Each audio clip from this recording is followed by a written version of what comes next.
All right. Oh, what is up, boys? Hey, Jake, hey. it's a pleasure again. What up? Cool. Marshall, it's been a Dude. freaking minute, bro. I haven't seen you for years. I know. And Jake, My boy, that My was dude. Christmas.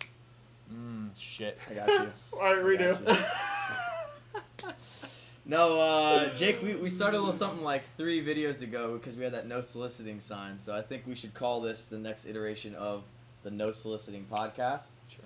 I think that's a very good name. Actually, already exists, but Well, ours is better, so ours is better. doesn't matter. No, we're just here to catch up, to be honest, to talk about life, to ask some questions. And we had a couple people send us questions as well, so we can talk about that. And I know you got some good stuff cooking. We've been doing our own stuff as well. So Yeah. just to kick it off, boys, Marshall, I'm curious, man. Like, this house is an Airbnb that you bought for your team. Can you, like, kind of describe, like, why we're even here, how we're even in this place? Right Yeah, now? so I live in Tampa, in California, half and half of the year. But multiple times a year, I'll invest in getting a spot to bring in people from in and out of state to sell, so door-to-door sales and solar.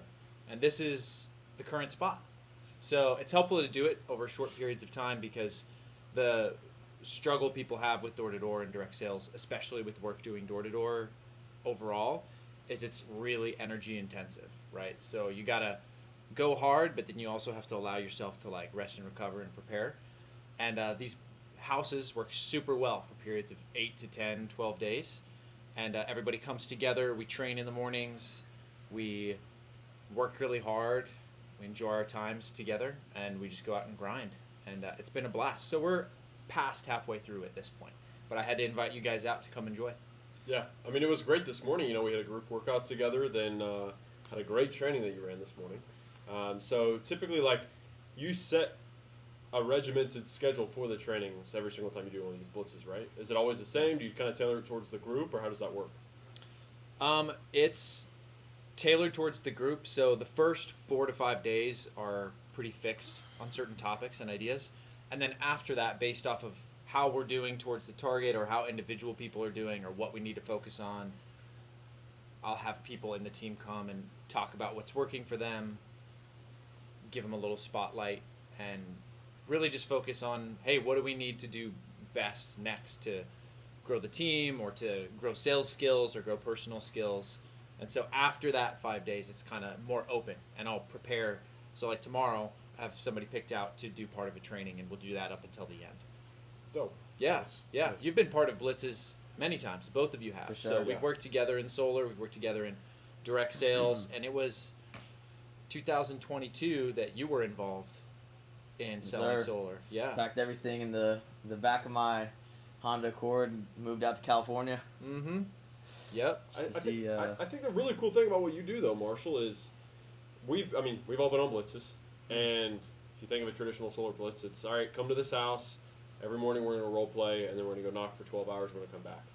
This one, Corey, I'm sure you can attest, is much more. I don't know if practical is the word, but it's there's so much more value because of the thought out training, and you like package it together, and you can do this for other teams as well, right? Like, Yeah. not even So just in solar. for sure, not even just solar. Like the thing is that in business, we think a lot about what our product is. So if we're talking about solar, for example, like solar is a product for homeowners, and it reduces their electric bill, helps them save money, all that stuff. But the goal for me is I love selling products. I love helping people get solar, for example. But at the end of the day, my focus going forward is going to be developing the people who actually sell the product. Because for me, direct sales and door-to-door has been a total game changer, specifically because it's the perfect like experiment for creating like what life used to be when we were just hunter-gatherer people going out. Like you eat what you kill, and you don't eat unless you kill, right? So that's something that the modern world, economically, socially, all of that, it's kind of been taken out. So things are generally given to you. There's lots of entitlement and expectation of, well, if I did this, I should just be given success or be given money. But what door-to-door sales, direct sales in general teaches you is that you have to rely on yourself, your skills, your mindset, your connections, your ability to communicate to actually go out and to get the things that the world offers. You can't just, when it's given to you, you lose it real quick. So you got to go out and earn it. So for that being the case, my goal is focus on developing the people. If the people are good, if you're good at what you do, if you believe in yourself, if you know that you have the skills to go out and get what you want, you're going to do your best in your role. Instead of focusing only on, we got to train sales, you want to train the mentality to become the best version of yourself, which therefore gets you more sales. That's the idea. Totally. And Corey's taken that to the next level because, we all have gone through this, and Corey's been able to do something really cool with it, right? Like you said, you gather the skills of sales, communication, leadership, working within a team, all these different, hard and soft skills, and now, Corey, you're traveling the world using it, right? Yeah, no, it's cool. I definitely do dabble in sales, do a couple other things as well. But I really think the cool thing about like living that kind of a life is the fact that you do eat what you kill. So it's like, yeah, you might starve if you suck, but you also might kill a freaking boar that's gonna last you 2 weeks worth of food, and then you get the Rolexes, and then you get to travel, and then you get all the cool things that you might not have access to without that risk of starving. That's the really, really cool part about living that kind of a life, and I learned a lot of those skills from you when I came out as well, because you guys were on top of the game, and that's why I love these houses, because like we can all just get together in one spot, and as everyone knows, like that's when we really get our power. Like with anything in business, right? That's why people want businesses want people to come back to the office and stuff. Now that COVID's done, just because you got to be in that space, be productive. If you extrapolate that out to absolute freaking killers, then we're gonna get shit done. Absolutely. Yeah. So tell me about Jake, because I know that you have a YouTube channel you started. You've been talking about life. You've been talking about like just progress, all kinds of mentality, like sales. Yeah. Totally. What's your main goal with that? What are you hoping to share with people? Yeah, it's interesting. I almost in a philanthropic sense am just like putting value out into the world and I have nothing to sell, like I'm not asking anybody for money. I enjoy teaching people so much that I almost think I should stop posting on YouTube, because then when you put something out for free, somebody doesn't pay for it, they're not going to get all the value that's inside of it. So right now I'm not charging for any of it. I just it's a place for me to almost, I'm not a creative person, or at least I don't think I am, but almost just like creatively express myself, and it's almost in a sense like acting in a fearful way, because I feel like if I died right now, like people would lose so much, because I know that's awesome. I've learned so much that I haven't been able to share with everybody who, unless they came on a blitz or worked under me in my team. Like I feel like I have so much value to share, and so that's why I'm utilizing it, because I want people to learn. So maybe when I have something to sell, I'll be able to plug it. But right now, I'm really just focusing on providing as much value as possible. So it's building a personal brand to be able to grow the YouTube channel. I talk about relationships. I posted a video about learning a language. Networking, sales, psychology, everything under the sun I'm going to be posting about, because that's what's so cool, like you said, about this opportunity is you learn so much. It's not just sales. Like you learn how to master yourself. And I agree. If more people master themselves, we would have, the world would be a better place. Mm-hmm. And so I'm now actually, Corey just helped me out with my Instagram, because that's what I'm going to use to direct traffic to my YouTube channel. And so he's helped me completely transform it, because I was utilizing my Instagram. I wanted it to look cool, but it kind of gave off the vibe of like a mom showing off her kids, like just bad. Like had to pick with the friends who were all in a group together or whatever it might be. And you had pictures from high school. I had pictures from high school still there. Just wasn't it wasn't sharp, and so Corey's going to help me transform it to where I give off a certain vibe, and it's intriguing, it's mystique, it's sharp. People look at me as a professional now. It's just very clean, and the way that I use it as a contact card, that's what I do now. Instead of getting people's phone number, I'm like, yeah, here's my Instagram, just shoot me a DM.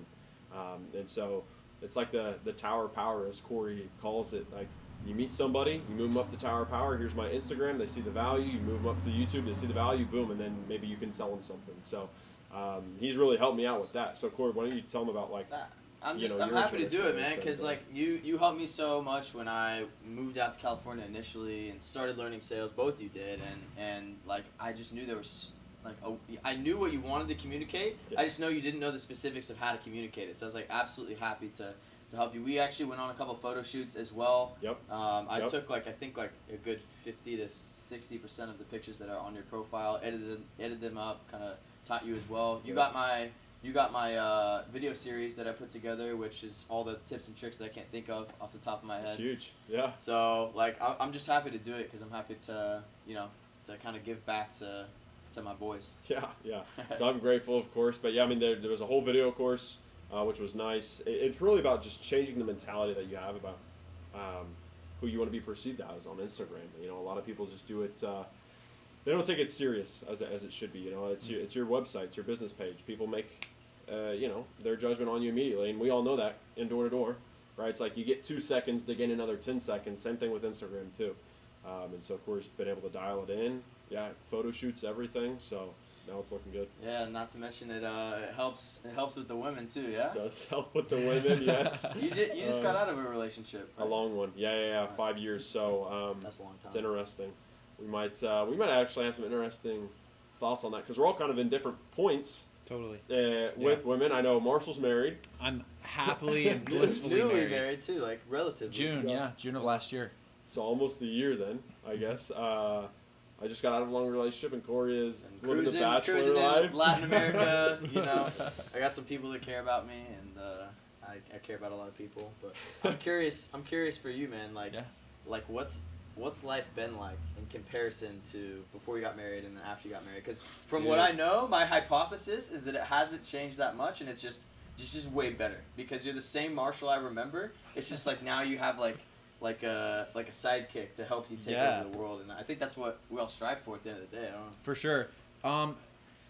So the biggest, I really don't think there's been that in terms of being in like a committed relationship that I'm really focused on and happy in versus being married. For me, the difference wasn't that drastic for this relationship. In previous relationships, I mean, obviously I'm glad they didn't work out because I found the right person, right? But here's what I'd say. So when you have somebody who isn't like your mom or a family member who knows you so well, not just like spending time with you, but they know how you think and they know your weaknesses in a way that a lot of other people don't, and they know your strengths in a lot of ways that other people don't. That's my relationship with my wife and vice versa. There's a certain fulfillment that brings, and that you're able to connect with somebody else willfully on both strengths and weaknesses on an intimate level without rejecting one another. Mm-hmm. Because that's usually what happens is that, you'll get into a relationship, and once you start getting too close, knowing each other too well, at least for one person's interpretation, right? Then at some point, if it's not going to fit, like you gotta break it off. But with the right person, and this is what I learned, I mean, we broke up. We broke up 2-3 times before we actually got married. And I think that's necessary because if you see somebody who goes out and they just, I don't know, they date for however long, or maybe they date for years and years and years and they get married, and it just seems to kind of like happen, and there has to be a battle. There has to be like a struggle of like, am I going to choose to willfully spend my time and energy getting to know this person on a deeper level and allowing them to get to know me better? And once you find that match, it's just been the best thing ever. Like when I say the best thing ever, I mean, I never thought I would say this, and I know it's cheesy as hell, but like she's literally my best friend. I haven't had a lot of best friends. I've had like friends in middle school, high school, all this stuff, but as like a human being, she's my best friend. But we also are obviously married, and there's so much more to our relationship than just being friends. So it's a beautiful thing. Biggest difference. What? I said so much more. Yeah. But the biggest thing that I'm really grateful for how she helps me grow. She calls me out. I call her out. and we see those things and we take each other seriously. Like if I do something that's upsetting to her, I take it seriously. I'm not just thinking, that's just your opinion, get out of here. Like there's obviously something of substance that I can work on that she noticed, and vice versa.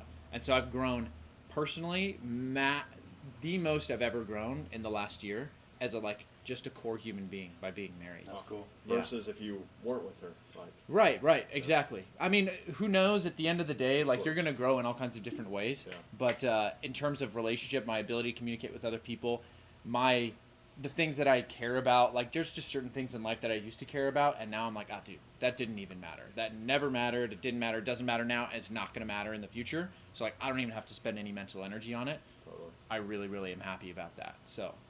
That's crazy. Long nice. answer, but yeah, that's what I would say. Did you go into it with the intent of were you dating to marry at that point when you met her? Yeah, I mean, I've always kind of dated to marry. That's how I was raised, Yeah. right? Is I wanted to get married, and I always have been very private with my relationships and things like that. So when I go into it, I mean, if I'm going on before I started dating Julia. It's not like in my first date I was like, am I going to marry this person? Of course you want to have fun. You want to get to know somebody. You want to have fun. You want to enjoy it. You want to see, is this a person who can actually do life and not just, go on dates and, show up one way and then in 5 months they're completely different, right? Yeah.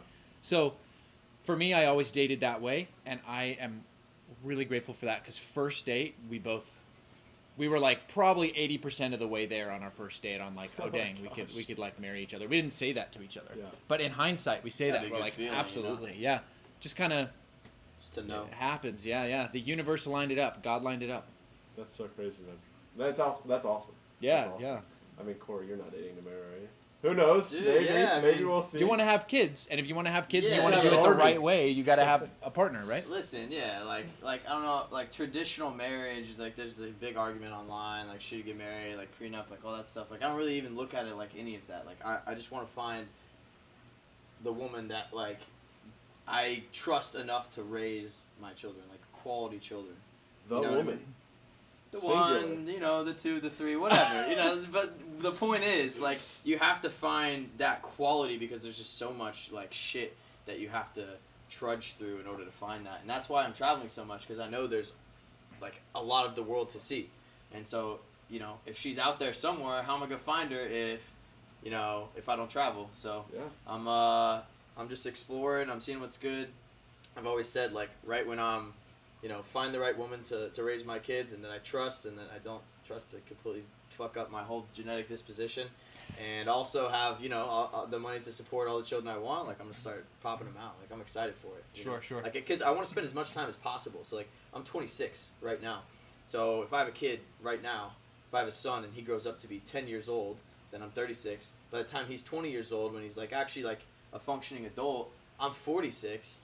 And I want to spend as much time as possible with them while they grow, instead of being in my 60s and then he's just getting to the point where he's in his 20s and there's a little bit more of a disconnect there, because then I get to spend more time with my grandchildren and I get to build out this whole freaking empire. I've always had the vision of me sitting on the wood throne in the family picture, just this guy's balls made all of this happen. Yeah. That's what I want. That's rad. I've never, not never, but I haven't really thought about that, having kids earlier, so that when they're actually in some of their most important points in their life, transitioning to adulthood and dating, whatever it may be, right, that I'm actually in a place where I'm not, Demented. Yeah, I mean, I plan to be crushing bench press and sprinting down the beach when I'm 60, 70. Yeah. But at the end of the day, you don't know how much time you have, so that's an interesting point. You want to have kids, right? Yeah. I mean, at least one. I want daughters too, but I at least need one son before I die from a car accident tomorrow or whatever.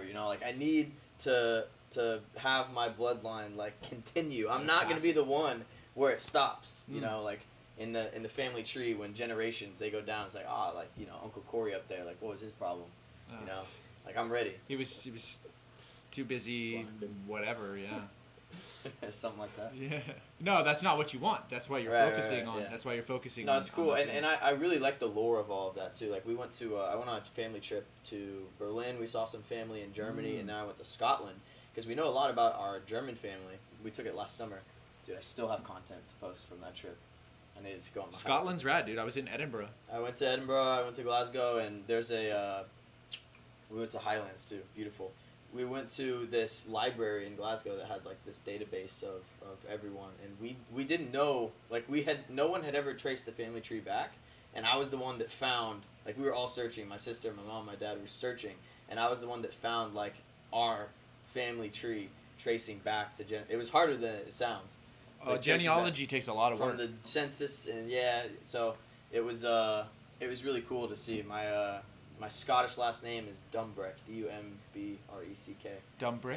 Dumbrek, and I found like the crest and everything. Oh, so I'm nice. thinking about getting a tattoo, but it's That's pretty base. on like my back shoulder. We'll see. Family crest tattoo, yeah. Yeah. Or but maybe you could get. I actually know people where you can send in a crest. They'll make like a pendant for you. Yeah, Do that. let's see if I can find that'd it. be fire. It's kind of base. I'm not gonna lie. Yeah. You want to have kids, Jake? Yes, kind of the same. I'm pretty. I'd say probably pretty similar views to Corey. I want to have a few of them. Not like Donald Trump, where he's just having his. I saw his youngest kid just finished high school, and he's like 75. This is the crest. Crazy. Oh, nice. That's wild. Wow, we'll have to put that up. Yeah, we'll see. put it up. Nocentes prosequa. It means basically like. Actually, I don't want to get this wrong. It's got wolf heads on it. I'm down. Yeah. I think that's cool. I'm gonna actually look it up. I think it means like prosecute the guilty or something. Mm. Like, Well, you know what's interesting about like leaving a legacy and stuff like that? I really think there's two ways you can concretely leave a legacy. One, build something and create something that without your work wouldn't have existed that changes people's lives in the future after you die. Or two, have kids. Sorry. Sorry, I have that. We'll have to cut that. Or two, have kids no cuts. and raise them so that they don't make the world a worse place.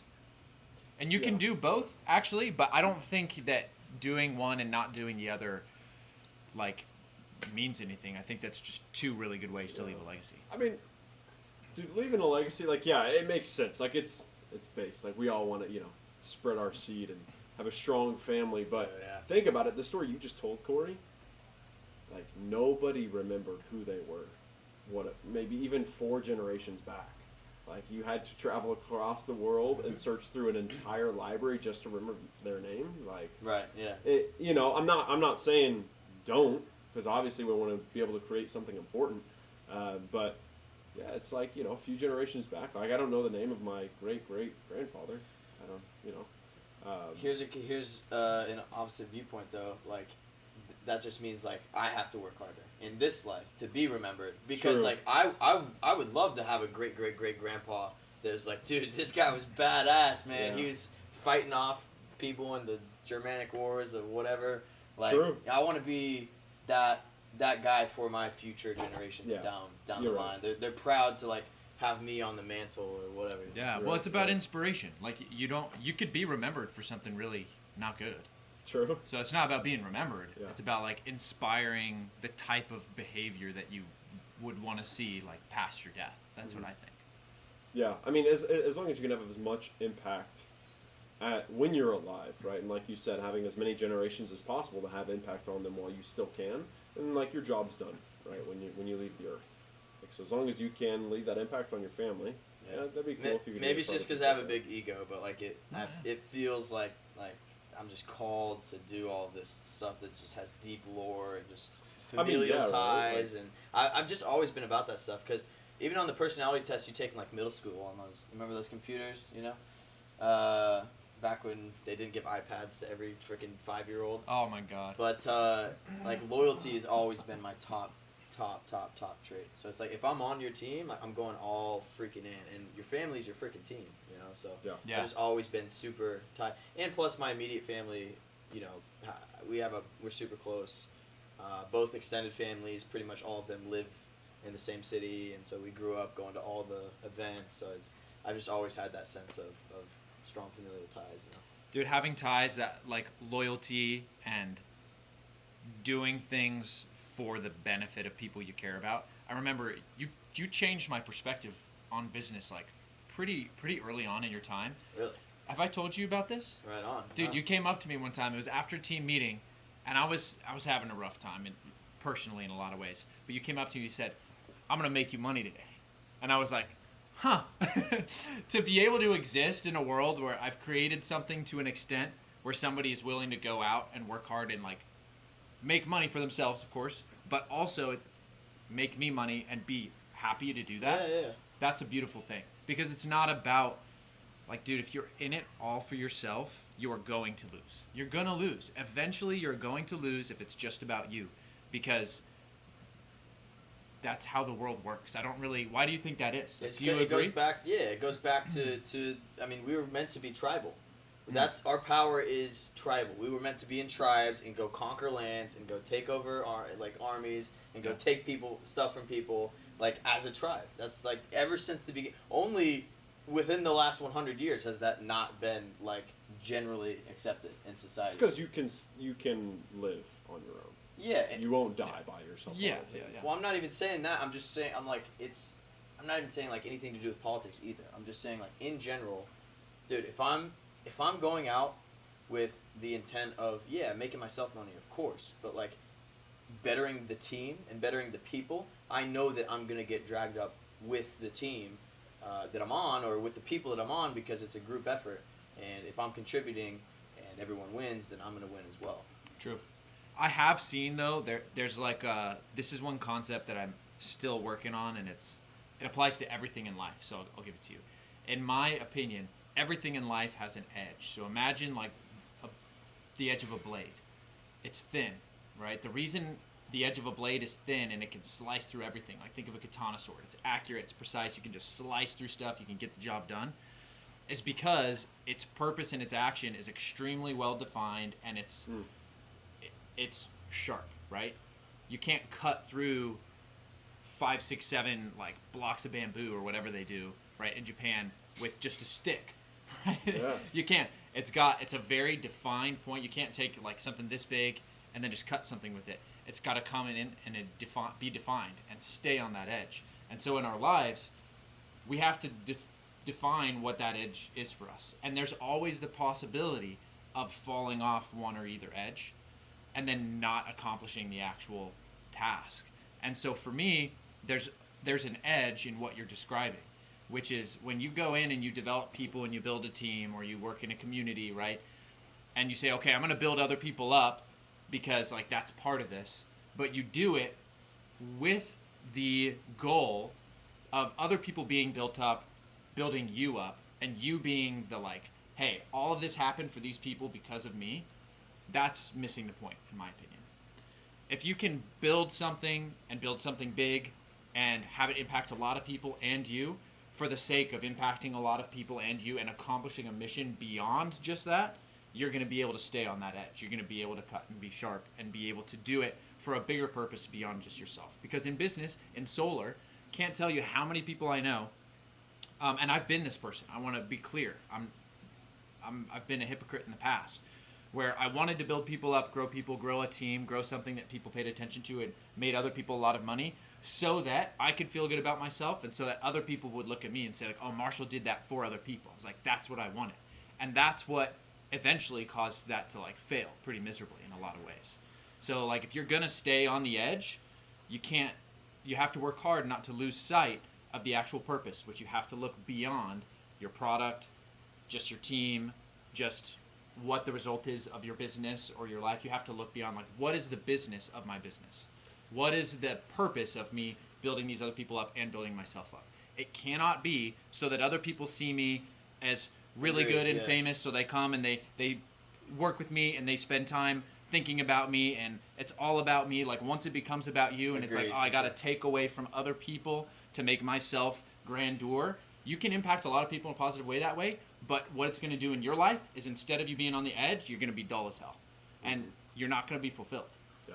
So, what do you guys think about that? Dude, you said something fascinating. It's the purpose of the purpose, right? Like, I know I had a very profound experience this last year on, and I know a lot of people do this, is whatever industry they're in, they tie their identity to it, right? Or whatever vehicle they're in. And once that vehicle hits a bump in the road or the industry takes a blip, like, and you can't do what you were able to do in the past, and your identity is 100% tied to it and your ego, like, it just shatters. It's like, oh shit, what happened? I thought I was this person who could do this, and now I can't anymore. What am I, like, what have I even been doing this all this time?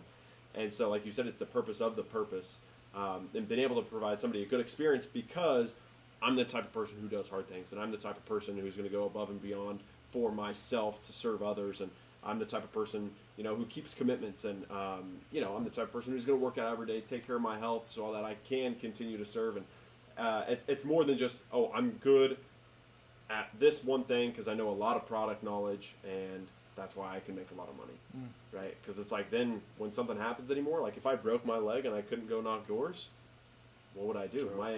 I would just be toast, right? But because now I've got a set of principles based on something much more that is 100% entirely in my control than out of, right? Because I can't control somebody else's business. And even if it was my own, like, who knows? What if the government just outlawed solar tomorrow, or whatever industry you're in? Like, it's possible, right? No, that's true.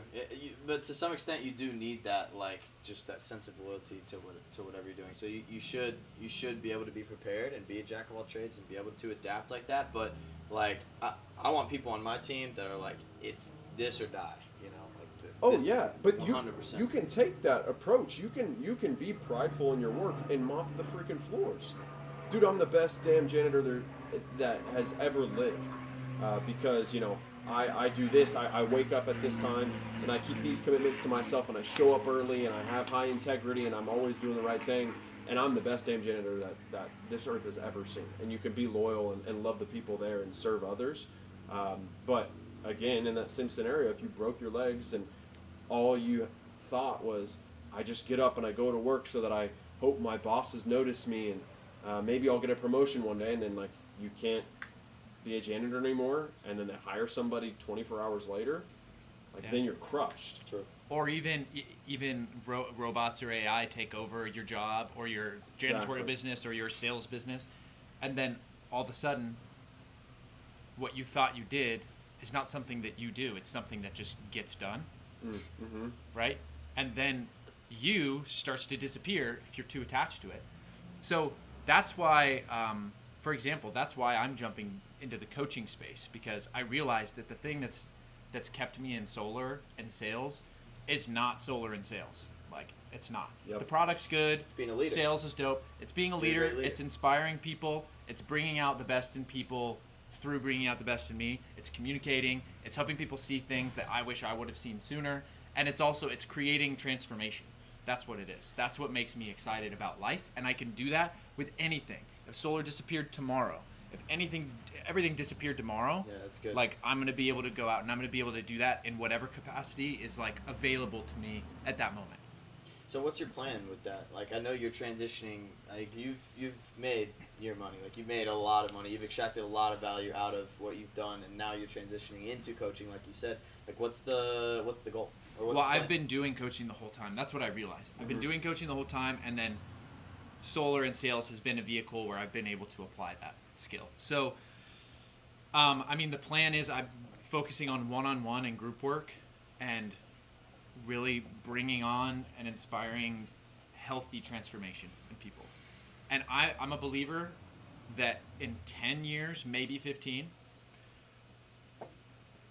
people are going to pay a lot of money to simply have a conversation with a human being who can relate to them, empathize, and be somebody who they can, like, take their hand and walk through tough things in life with them that they're unwilling to walk through with maybe their family, business partners, other things like that. That's why coaching is super important, because life is not easy, right? It's difficult. There's all kinds of difficult things that happen, and I'm a believer that having a coach through life and through those growth periods is like a game changer. It's a secret sauce to being able to win. So whether right now I could make as much money with direct coaching as I could with solar is not important to me. It's developing the skill and the reputation to be able to help people transform. So that's what I'm focusing on. And of course, I'm not stepping away from solar. We're running this blitz right now. It's changed my life to sell solar and do door-to-door. The product is great. I get referrals every month because I focused all of my work on creating a good, positive experience for my customers and not just trying to put up like a stat on the board and make people think that I was like some kind of god. I was like, I want to make my customers' experience good. And that's what's gotten me the long-term solar business, which will always be there.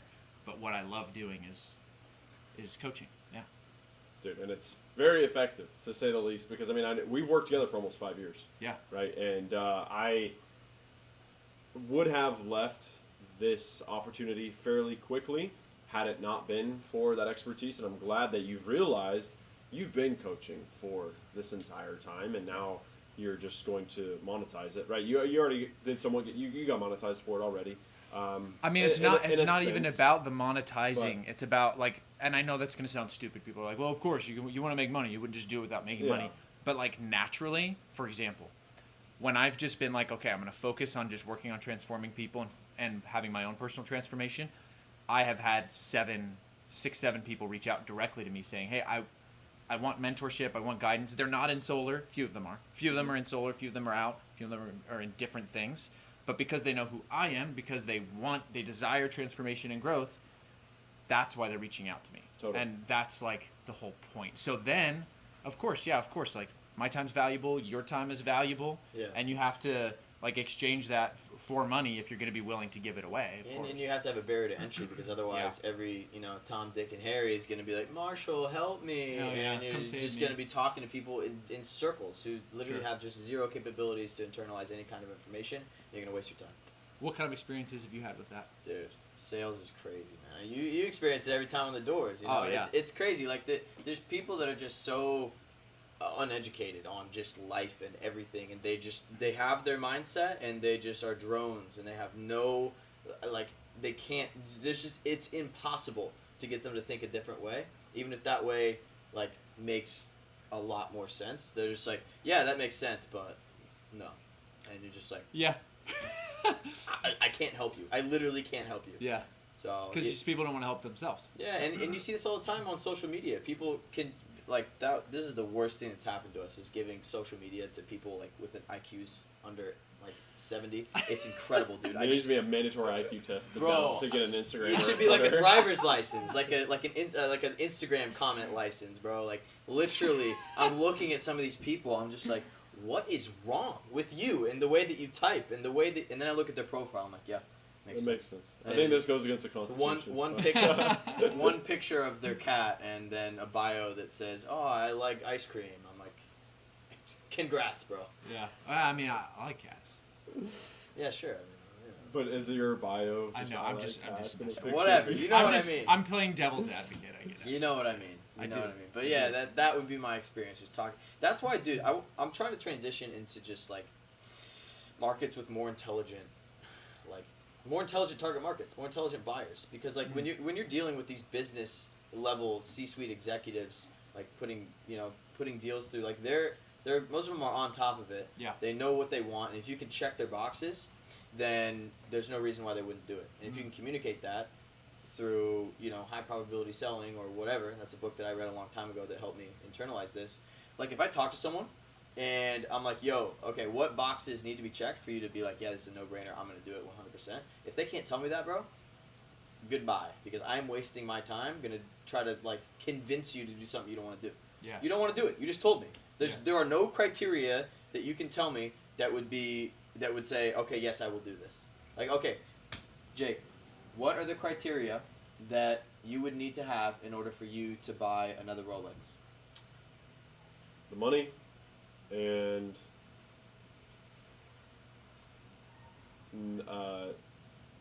not a better opportunity to spend that money. Okay, so if you had enough money where you could comfortably pay for another Rolex and you wouldn't lose out on any other opportunity, if there was some way in a perfect world where we could make that reality, we'd go to the Rolex store? Yes. There you go. Great. That's the Well, deal. my product can help you do that. Perfect, Let's go. sign me up. Like, people won't give me the criteria like that. They'll just say, you know, I talked to this guy the other day. I finally got him to say, okay, like realistically, if X, Y, and Z are done, is there any reason why you wouldn't be able to, you know, get to your goals? Or is there any reason why you wouldn't do this? And he's like, no, there's no reason. That's all I want to see. And I showed it to him. He's like, oh, I'm scared. Like, and I'm like, dude, there's nothing I can do for you at this point. Like, I've been on the phone for an hour. Like, it's just your mindset. You have to figure that out. So I don't even know how I got on this, but dude, it gets me heated, man. You're right. Would you say that that's your responsibility though? It's not my responsibility because I can't do anything at that point. Well, it's your responsibility to get them to take action as a salesperson, though. Right, but some people, like the law of averages, bro. Like some people. I understand. These are the people I'm talking about. I'm not talking about people that are convincible. I'm talking about people that just are not. When you can NPCs. tell. Like Okay. people that it started from the coaching experience. Imagine if you just put like, hey, who wants coaching on freaking social media for Good everyone Lord. who watches the freaking Super Bowl or whatever. Yeah. Like, how many people would you get that would just not be worth your time? Oh yeah. It's just the reality of the 99%. world. And, It's just how and it it's is. not that those people are like worthless people, but that for me to spend my time engaging in, like, for example, coaching conversation, Right. somebody has to be willing to commit time to their personal transformation. And for me, when I got a coach that was dedicated towards my personal and business transformation, Boom. it skyrocketed up tons of growth in areas I didn't expect, but it didn't happen easy. Like, I told myself, okay, I want to grow, I want to develop myself, I want to improve this skill, I want to improve my relationship, I want to improve my energy, I want to improve my business. And then when push comes to shove, I just don't have time for it. Because I thought I was busy improving my business, improving myself and my relationships and my mindset, but I wasn't actually spending the time that had to be dedicated towards doing that to make it really happen. And that's what personal development junkies are. So that's like, oh, you go to every seminar, you go to every course, you go to every conference, but you don't take the time yourself intentionally on purpose to go and apply what you've learned and do it in a way until you see the results or not, right? That's what, instead you just go to another conference. But, oh my God, I feel so good. I learned so much. And then you just go to another one. Oh my God, I feel so good. I learned so much. But you don't actually apply the principles. Coaching is literally the difference between buying a $10,000 weekend retreat and actually taking the 1 to 2 hours per day for 8 months thereafter to actually apply it and change your life. Yeah. This here, the $10,000 is the information. The coaching, the actual applicability to life, and the commitment and the accountability is the coaching in the 8 months. Because, like, imagine you went to a seminar, didn't apply the information, and then you can go to another seminar, right? It might be different information, but imagine if you had a coach that was this seminar, and if you went to it, went back home, didn't apply anything, and they're like, all right, well, you're back here again, and you're in the same exact spot, so I'm going to tell you the same exact thing. You'd probably be like, oh, shit, well, I'm going to stop going to these, or I'm going to make some changes, right? Yeah. So it's that accountability factor you're talking about, because it is true personal transformation over a period of time. So it's like, I know when I go to these coaching calls, like, I'm going to make sure I'm very intentional about it. He's going to ask me where I've been at, what I've been doing, and it's apparent, because if you show up to it unprepared or ready for the mental masturbation, you're not going to get it. It's not a feel-good session, talk about your feelings and like have them validate your thoughts and emotions. No, it's like this is happening in your life. Here's what we're going to do to change it. We're going to be very intentional, and you have to get so honest with yourself and vulnerable to be able to ask yourself these hard questions so that they can prompt. That's the best thing that I've seen with coaching is the ability to prompt the train of thought, because it's just like sales almost, right? Where if I tell you, Marshall, like, this is exactly what you need, versus I ask you, Marshall, what do you want? And then you figure it out yourself. This is what you need. That's obviously more powerful, right? Yeah. And that's what a good coach does for you. Great way to describe it, Jake. Yep. That being said, I need to cool off a little bit. I'm going to jump in the pool for like 15, 20 seconds. Word. I'll be right back. Jake Taylor. What's going on, brother? He's going to do it. I don't even have to look. Oh, nice. The middle of a podcast. Wow. That does look pretty nice right now. Is it nice? Huh? Good. Is it nice? Oh, so nice, dude. I'm just getting so dang hot there. Bro, I got a question from some people who sent in some questions. I'm rinse off. Okay, Jake, ready? Ready. Overnight, you wake up in the morning, boom. You're a dictator of your own country. What is your first order of business as dictator? You know what's funny? Some people might be like, oh, I don't really know what I want to do. But I know, because we've talked about this. We've talked about this almost ironically way too often. And I would implement, without a shadow of a doubt, the first second that I'm in office, fat tax. And so, this can be broken down a plethora of ways. But I think that you should just make people.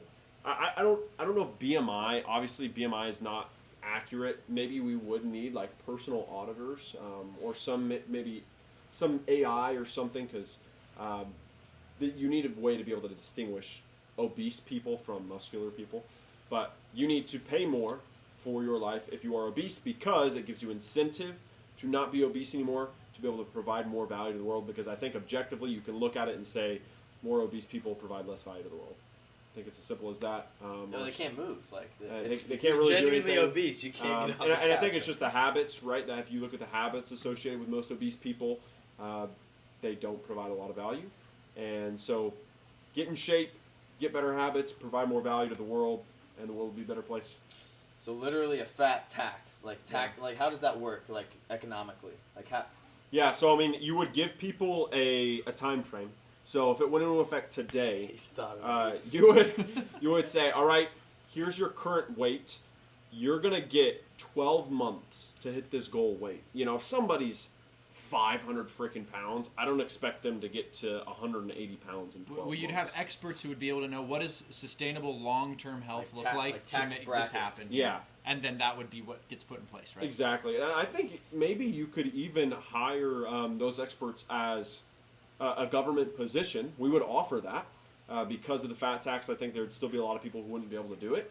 And that would pay for itself. Yeah, exactly. So, I mean, we hire these experts. They say, here's your personal assessment. Here's this goal weight in 12 months. If they don't hit it, they have a 10% tax on their income, just an additional 10% tax for every single time they don't hit their goal weight. And then that's it. I think it's as simple as that.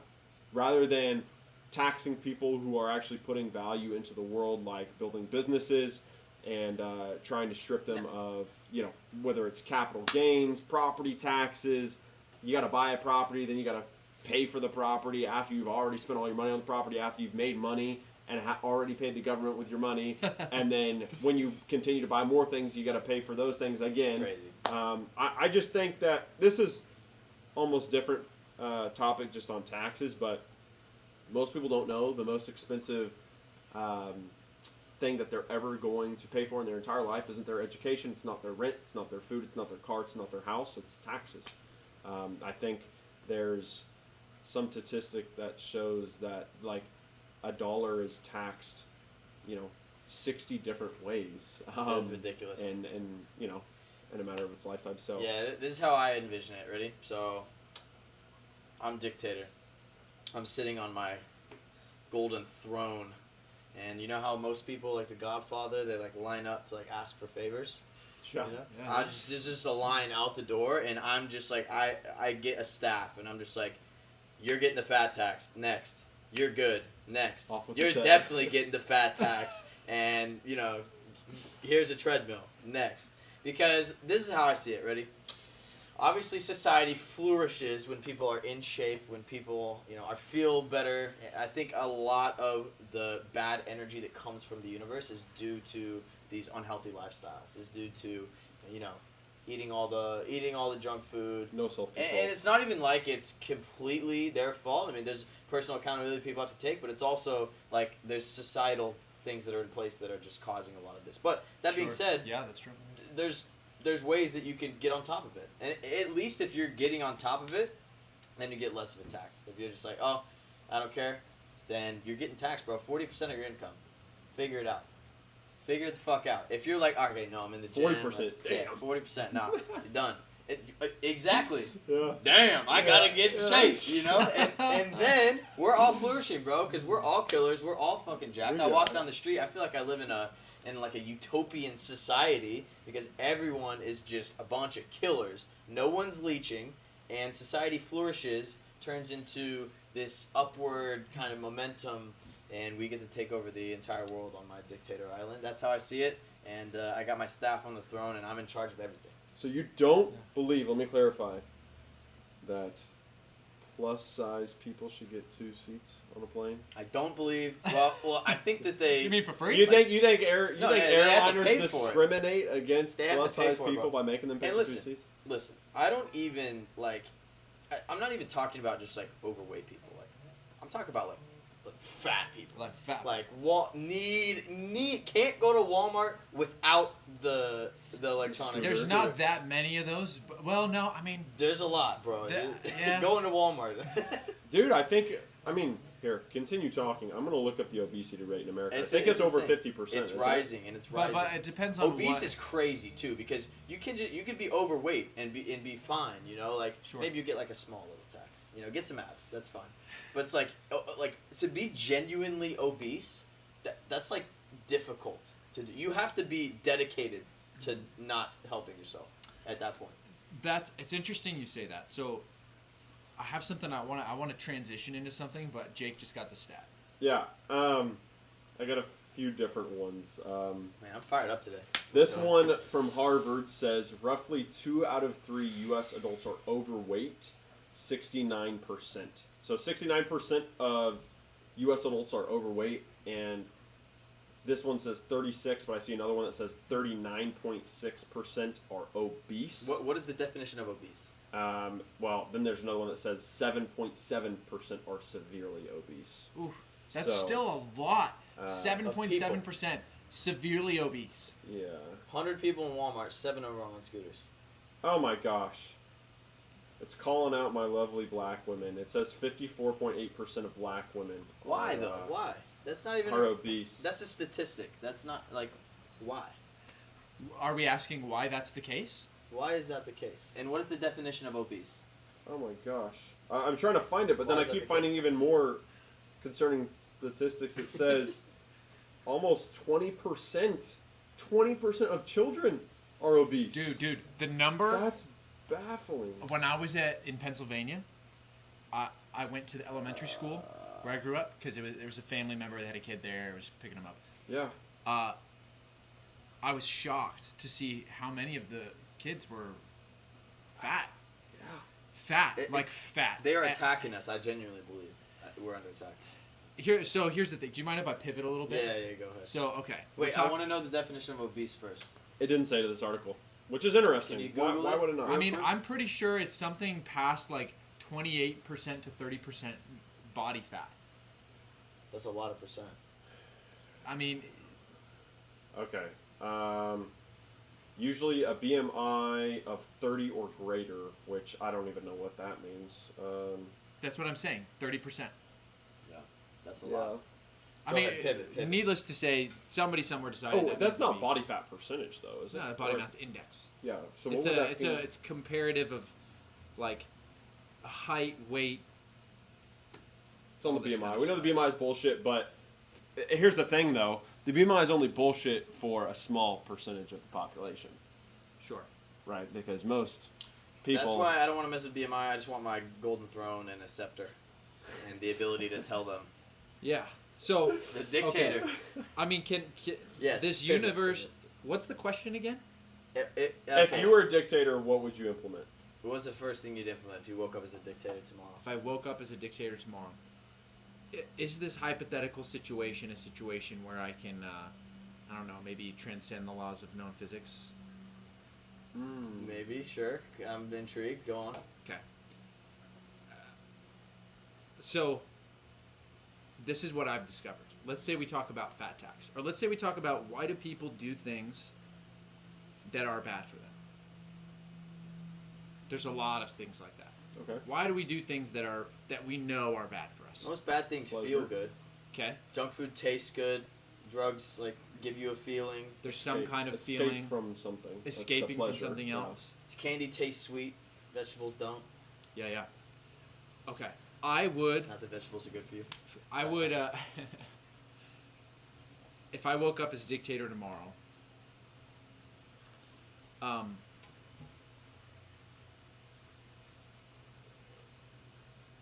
First of all, I think it's important to acknowledge that any empire that has ever existed has fallen, no matter how long it's stuck around. Am I right or am I right? Yeah. It has fallen. Whether we remember it is not the question. It's fallen. Okay? Whether their structures can still be seen from wherever is not the question. It's fallen. The reason for that is that technology and people and society changes over time.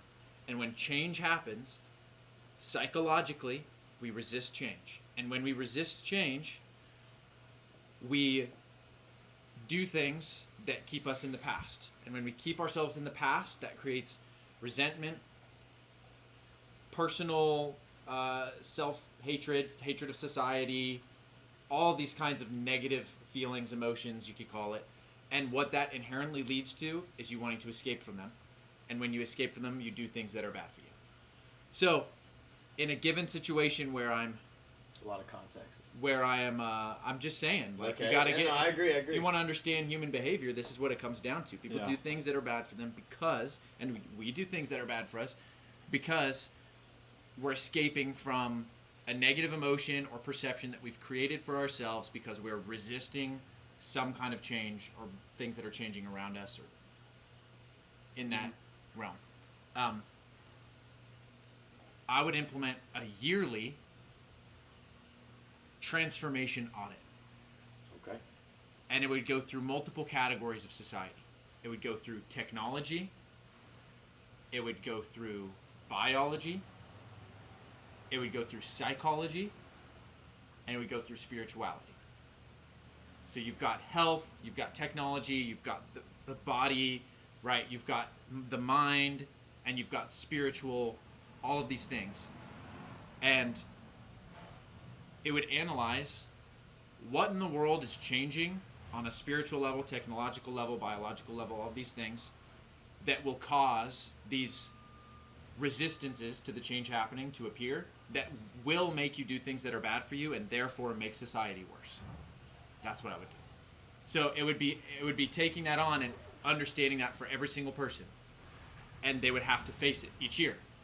And if you didn't face it, and it was obvious that you were continuing to do things that, and this is key, because I've thought through this, that because of your doing things that are bad for you, the way that you show up in the world, your slack needs to be picked up by somebody else, then I guess we'd just send you off to an island, or you get executed, or you get taken out. Because I think fundamentally, think about it. Taxes, what are taxes? Us paying for things that other people can't do for themselves. Which in an altruistic sense, if you want to do that for somebody, great. Or a service. But if it's, or a service. Paving the If it's roads. being forced because somebody else has, because somebody else has intentionally neglected their responsibility in the world, that's when you start to resent it and you're like, dude, taxes, I hate taxes, right? So it would be bridging that gap, not allowing the existence of lack of personal responsibility to create situations where you have to pick up somebody else's slack. And I think that society, like maybe a fat tax comes into place, maybe it doesn't. So you're talking about a... Yeah, okay, because I had so many thoughts as you're explaining I know, this. I saw your face. I'm like, I love it, I hate it, I love it, I hate it. I'm like, somebody's got to flip the burgers, Marshall. You know, like some people are stuck there. But now I completely understand. Well, but I'm sorry, I I have understand to what you're saying. I have to push back on that, Jake, because you have decided that flipping burgers is a underdog, bad, you're worthless kind of situation. You've decided that. But there are people. I met one today who all they want to do, dude, is they just want to make the minimum money. They want to have their little house. They want to be with their family. They want to do their things. They want to go to movies on the weekends. Yeah. They want to do that. And guess what? That's actually fine. We actually It need is. that. Yes. Society cannot exist without people who won't do some of the things that others who are willing to take And more that's what we risks said. That's what won't do. Yeah. But I understand what you're saying now about really what you want. This is what I want. I remember having the conversation about this when I was a kid with my mom because she's a little bit more left. I have two parents, very different on the spectrum of politics. They're on the spectrum? Of politics. And I remember asking her, I said, Mom, like, it's so cool that, people who can't work get taken care of, but I don't like how I have to pay for some people who just don't want to work. And she goes, How old were you? I was like 10 or something. Pretty young, and yeah. She goes, I remember this to this day. She goes, Jake, well, sometimes not everybody can pick themselves up by the bootstraps. And I thought, bullshit. I thought, bullshit. But, now as I grow, I understand what you're saying right there is we need a way, like you said, it might transcend reality to call out the people who can, who are just being lazy. I think like, it goes needs back. an audit of the government services. Like, that's what it is. I think it goes back to everything we've talked about. What I talked about people who just like will not, they just don't, they're just stuck, right? They can pick themselves up by the bootstrap, but they literally physically do not have the ability to do it. Like they just can't, right? They can, and maybe a governmental intervention would be able to, keep them accountable to that. But some people, to your mom's point, just like you just can't. They're just stuck, man. I don't know how to explain it. Then, I mean, yeah, you can't want something more for somebody than they want themselves. That's the struggle. So I'm going to toss like, something up. but those people have to provide some value to the society, right? We don't just kill them, right? Yeah, Like, well, this is what I 100% agree. Here's the thing. I want you to imagine a world where there's nothing at any point that you can do to serve somebody else because there's nothing that you can do to contribute to a greater whole because everything is already, like, done. Everybody has full personal responsibility. You don't have to sell somebody solar because they actually already figured it out, right? Yeah. You don't have to sell somebody on a sales course because they actually have everything down and it's good. It's utopia, right? Like, you don't have anything to sell. You don't have anything to contribute or to struggle over. Like, the human condition to thrive requires intentional struggle, stretching, and pursuing of a worthy goal that is beyond your own immediate benefit. And that includes serving people who need help. I do agree with that. I do agree with that. And So- that's part of being a leader, and that's part Yeah. of being a dictator. And I think that's me helping them is telling them you're gonna get taxed. It might be painful at first, but yeah. Look, it's like your older brother. It's like, hey, you're fat. It's like, no, I'm not. It's like, yeah, you freaking are. Yeah. Figure it out. Dude, It's I like my remember boy, you know? I had a buddy when I was growing up, and I actually look back on this it's quite a fond memory. It's out of love. His little brother was big, like he was a big boy, and we were regular, 13, 14-year-olds. Like we weren't shredded, but we were just like we did our thing. We were healthy, and he was big. And I remember that he my friend, had his brother just out on a whim. He was like, I'm gonna put him on a workout program. And he made him run around the house twice a day and do like 20, 30 push-ups, something like that. He would just have him do push-ups. He started losing weight. Oh my gosh. And he... Crazy. Whoa. Wow. What? Now Wait. that being said... He did push-ups and exercise and lost weight? I'm not saying I'm surprised about that. But like the point is I was thinking, man, like he didn't complain. He didn't say, no. Like he trusted his brother to do something that was right, even if it was painful. Yeah. And we run into issues both on one end of the spectrum where people who go and get help that they don't really need, government money, that program, this program, and it takes away from other people who like are actually doing what they're supposed to do. And then you also have the other end where people who have power, influence, and dominion over others exercise that power and influence and dominion in an unjust way over people who trusted them. And those are both ends of the spectrum. Yeah. And then they both lead to destruction of trust, which leads to the destruction of society and anything being able to work. You just have anarchy, that's why it happens. Society goes towards one end or the other, and then there's anarchy. And then it starts over. It feels like it's about to start. So what is this over. one? There's been a lot of anarchy going on in the past few years. Isn't that crazy to think? Like you said, there's no empire that has lived that is still alive. So like, when is this one gonna end? That's crazy. I'm proud to be American, but until you guys figure out your shit, I'm gonna be in Mexico, bro. I don't know. Dude. I mean, I'm here in Florida now. It's sunny. I'm happy. Could we talk about something with social media real quick? Yeah. Good. So I know you guys are doing a lot. I know you do a ton on social media, Corey. You help other people do things on social media, increase their brand recognition, define themselves there. I mean, where should it stop? Where should the transference of who you are as a human being physically right now here with me now to some digital realm where anybody can see it anywhere around the world, where should that transference stop? Because it's actually starting to like come too much together or like impact you in a negative way. Like, where is that line? What do you think?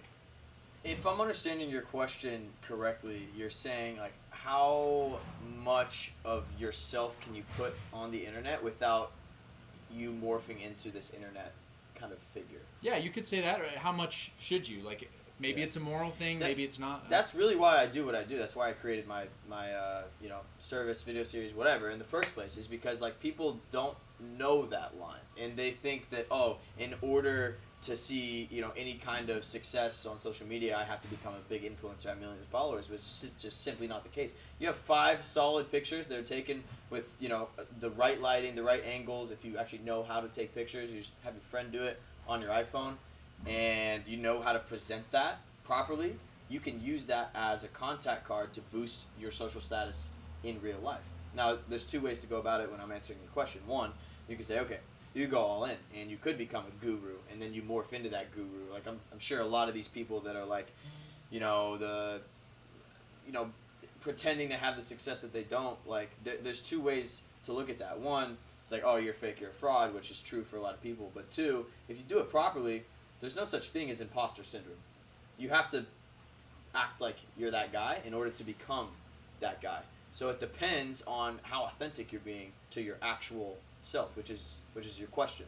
If you can approach it in a way to where you're still authentic, you're still yourself, but you're just displaying your actual life, which is what I've been trying to communicate with Jake. You're just displaying your actual life and who you are in a better way. You're tying it up in a bow, right? That's what improving your social media brand recognition looks like. Now, if you want to be a guru and go the full 9, I mean, you can. I don't like anything that's fake. Some people are like, how can I use AI? Can I use AI to make my photos, like maybe put me in a suit? I'm like, nah, bro. Work harder, buy a suit, get a picture taken of yourself, and look good. I mean, you can do that, but that's fake. And that's going to come across when you're sitting on a date with the girl that you got because of that suit picture. She's going to know you're a fraud, inherently. They're good at picking that stuff out.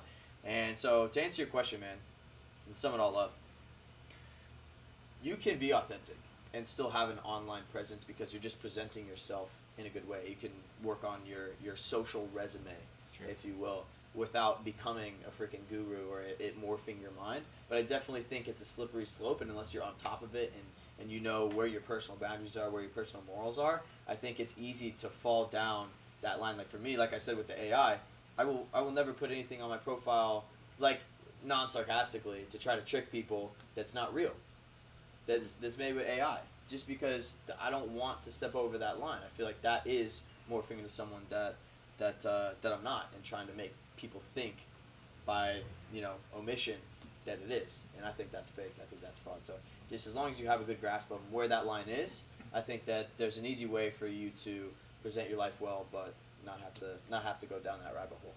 I think it's very easy to do it when you are being authentic. Because I remember the first time I really stepped into trying to grow my social media, and I found that I was exhausted because I had to show up for other people who I don't even know and who don't care about me. Versus like this time around when I'm doing it, like you said, it's more marketing and not transforming into somebody else and having to like put on a show. Like I was like I was somebody's clown.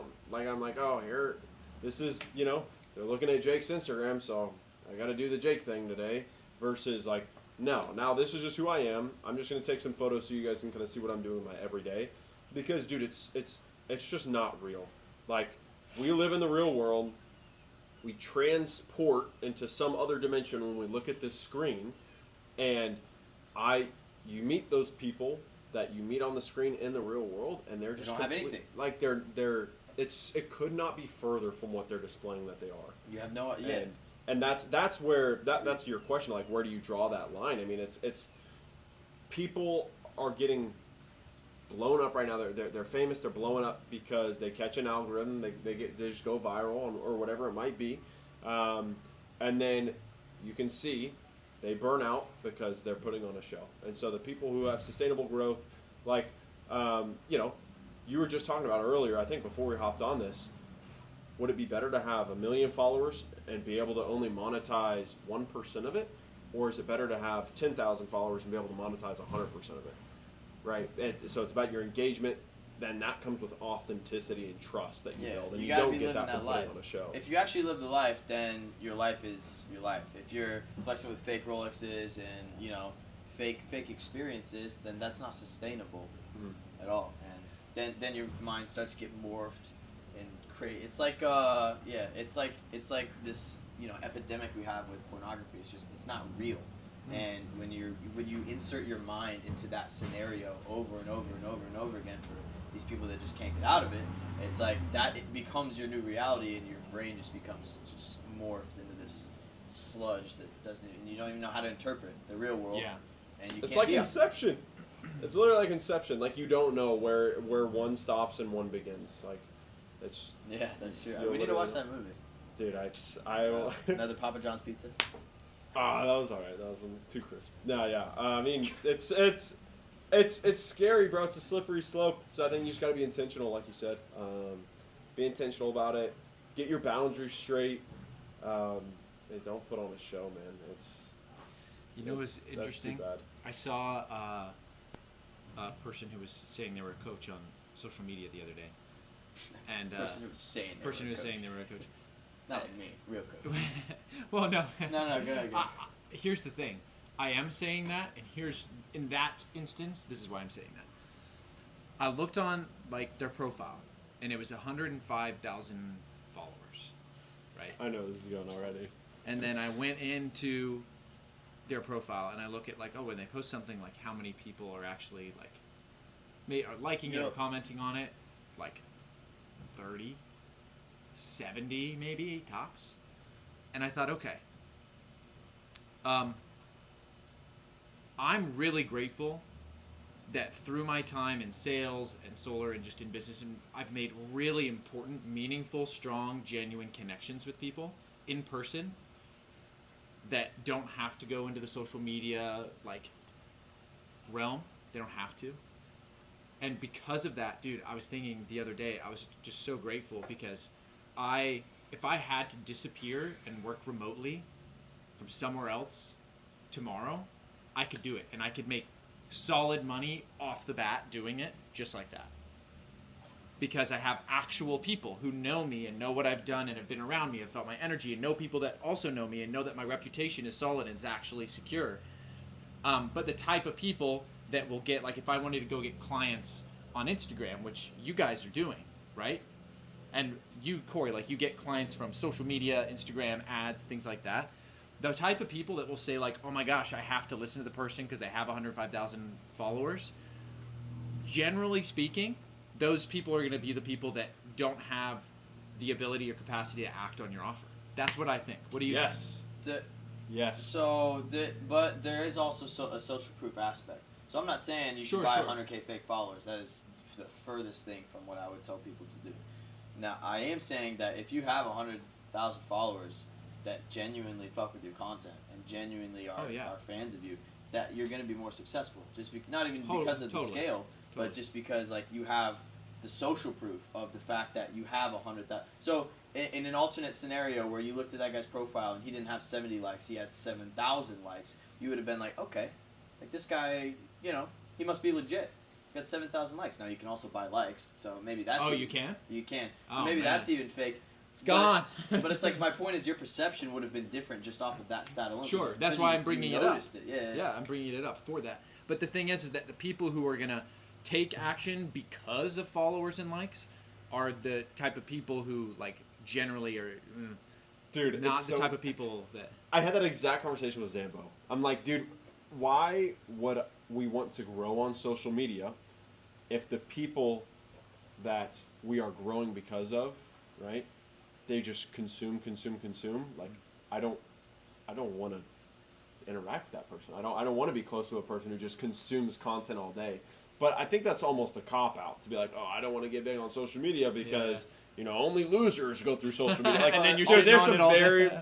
there's some very strong people that I follow, and they have big social media. Also, I don't have that problem because with what I'm doing, I'm like transforming people that are just consumers into creators. So it is That's your my target point. market almost. So it is my target market because I want to, help them improve that. And I think genuinely, like, I mean, obviously I'm biased, but I think genuinely that's a service to the world because it's so easy to fall into that I call it the hole of darkness or like the rabbit hole, or just like I get sucked into the Instagram algorithm. It is good.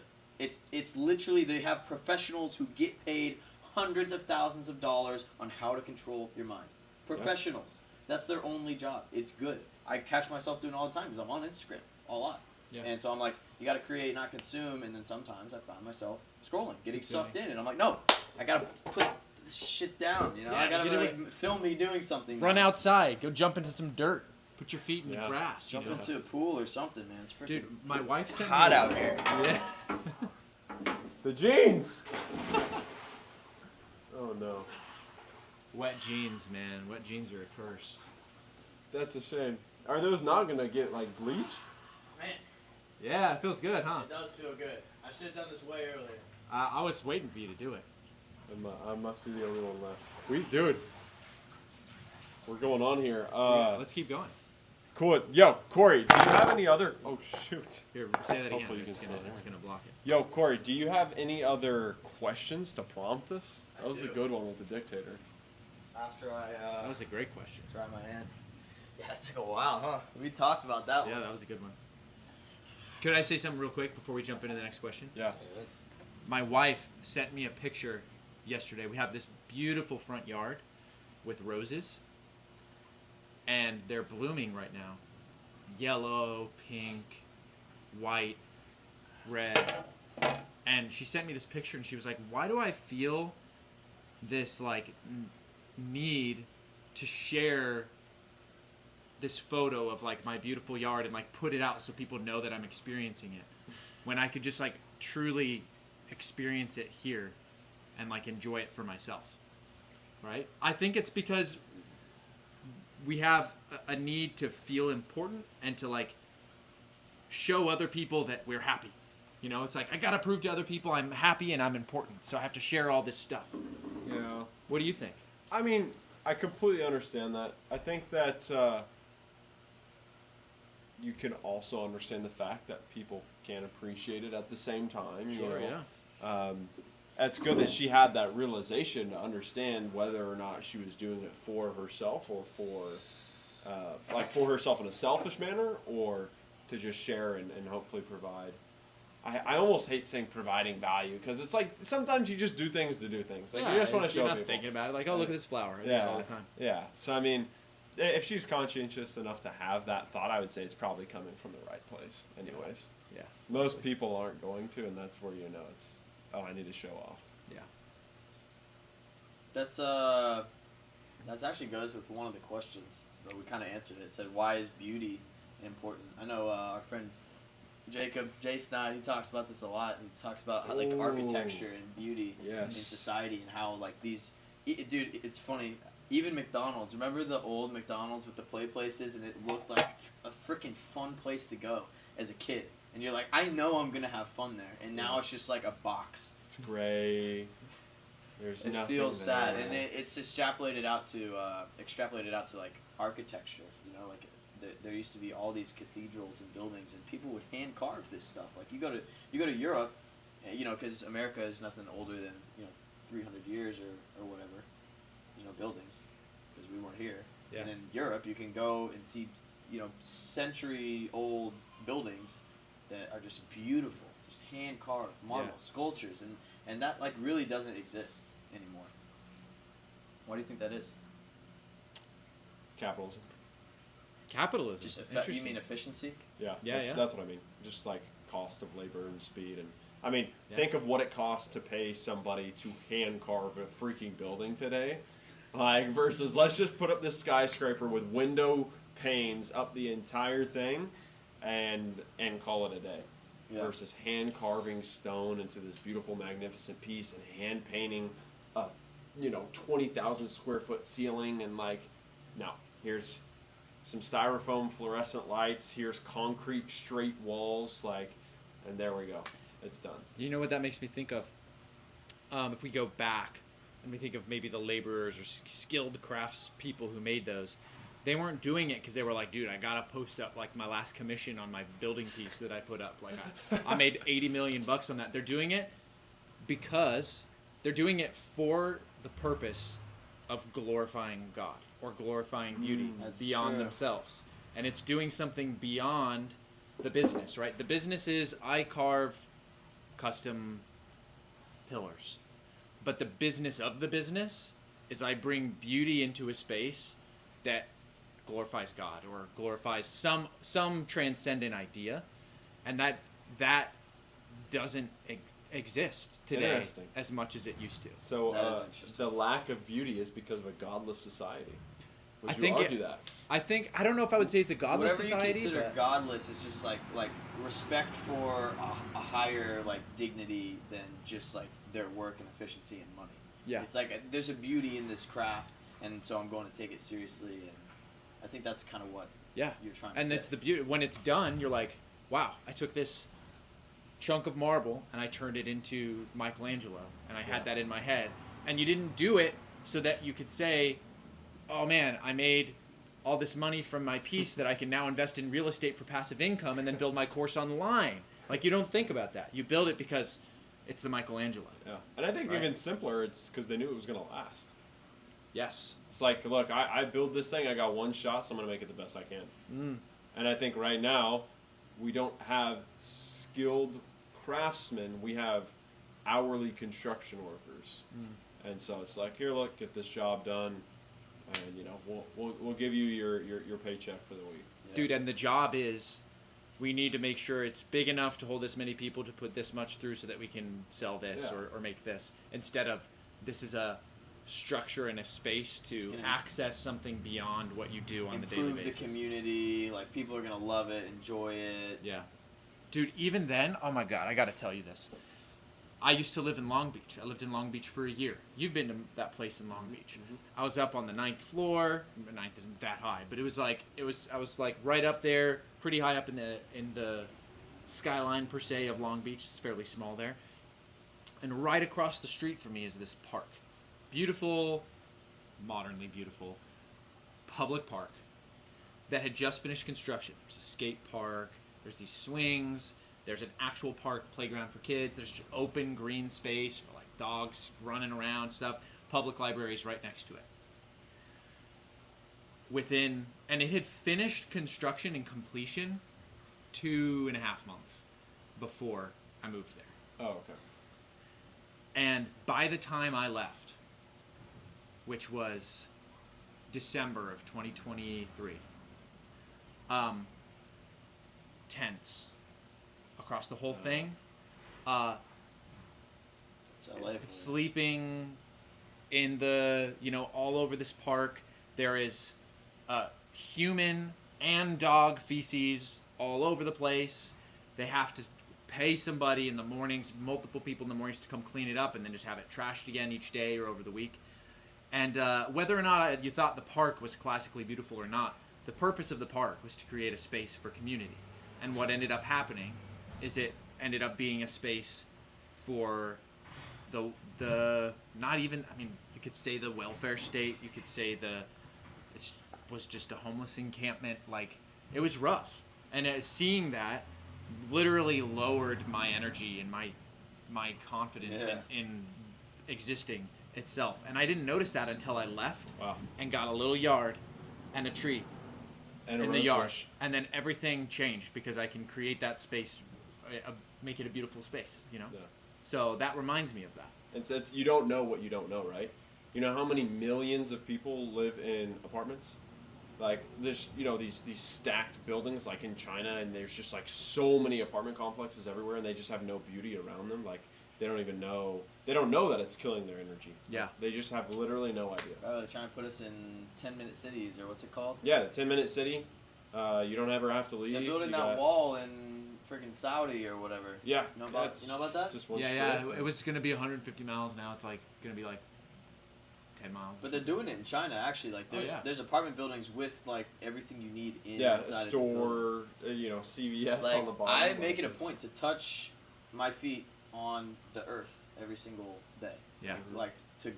I mean, there's a lot of people who talk about the benefits of grounding. I feel benefits, genuinely, but I just think it's important just to connect. Like they actually say, I read somewhere that that's why a lot of people that live super high up, they're not energetically connected to the actual earth. Yeah. And so it's like they go crazy. Yeah, being high up, like I noticed that as well, because now I can literally, in the morning, walk right out my back door, stand in some grass, and pee. And pee. Yeah. Right in my yard. Sun your balls. Yeah. Yeah, get some sun on the nads, like it's incredible. Dude, I love it. It's so much better living in a house than an apartment, because I was the same thing. I lived at the top floor of my apartment. Dude, there were some days I just wouldn't leave. Like there were some days I literally with the exception of going out on the balcony that I had, I wouldn't leave my apartment. The front door would not open except to maybe get the food from the DoorDash. Yeah. Other than that, I had no reason to leave. I had everything.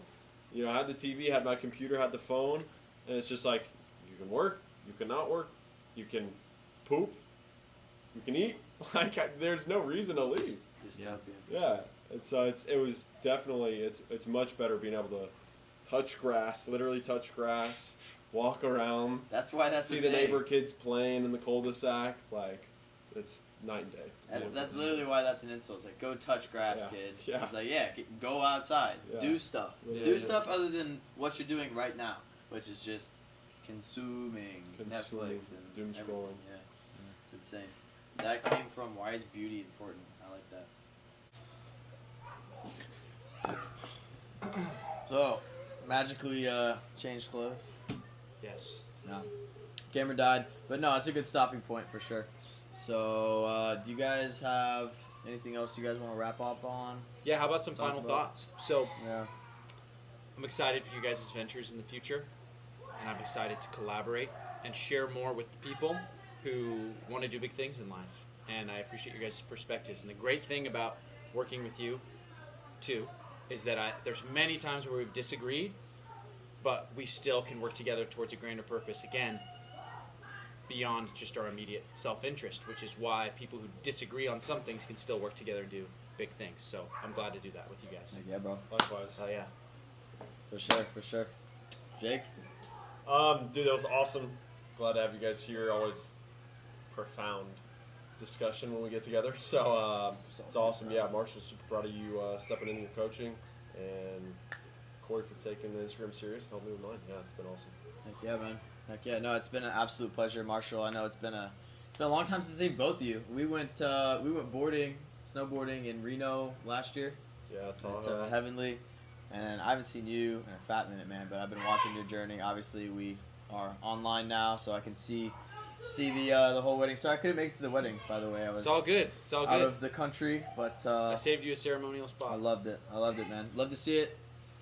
I think these types of discussions, these types of connections are what make the world go. So, oh yeah, pleasure. Beautiful.